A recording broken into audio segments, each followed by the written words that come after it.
Kunduz police کے chief نے شہر کے وسط میں جا کر میڈیا کو یہ باور کرانے کی کوشش کی کہ طالبان کو شکست دینے کے بعد اب شہر کا کنٹرول ان کے پاس ہے۔ ہم نے 11 بجے قندوز کا کنٹرول حاصل کرنے کے لیے آپریشن کا آغاز کیا اور شہر کے زیادہ تر حصوں سے طالبان کو پسپا کر دیا ہے۔ اس وقت ہم قندوز شہر میں کھڑے ہیں اور میں عوام سے اپیل کرتا ہوں کہ اپنے معمولات زندگی جاری رکھیں۔ لیکن قندوز سے آنے والی رپورٹس کے مطابق وہاں دست بدست لڑائی جاری ہے۔ افغان فورسز کے شہر میں داخل ہونے کے چند گھنٹے بعد ہی طالبان نے ان پر شدت سے حملے شروع کر دیے۔ کچھ دیر قبل ہی قندوز کے شہریوں سے میری بات ہوئی ہے۔ ان کا کہنا ہے کہ شہر کی ہر گلی میں جنگ ہو رہی ہے۔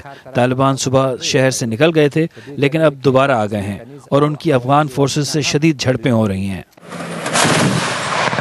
افغان حکومت قندوز پر طالبان کے قبضے کو مقامی حکومت کی کوتاہی اور ناکامی سے تو تعبیر کر رہی ہے، لیکن وہ یہ بھی سمجھتی ہے کہ افغانستان میں قیام امن اور سیکیورٹی کے لیے انہیں ابھی بھی عالمی مدد کی ضرورت ہے۔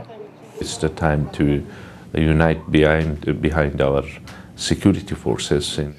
اس وقت ہمیں اپنی فوج کے شانہ بشانہ کھڑے ہو کر اس چیلنج سے نمٹنا ہے۔ یہ چیلنج قندوز کے شہریوں کے لیے بھی ہے اور افغان حکومت کے لیے بھی۔ کیسے قبضہ ہو گیا، کیا کمزوریاں اور کوتاہیاں تھیں، ان پر غور کر کے انہیں دور کیا جائے گا۔ It has to be studied and addressed.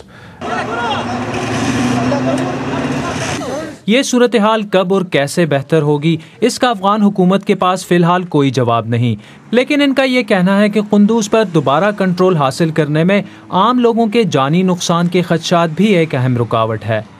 عادل شاہ زیب، BBC نیوز۔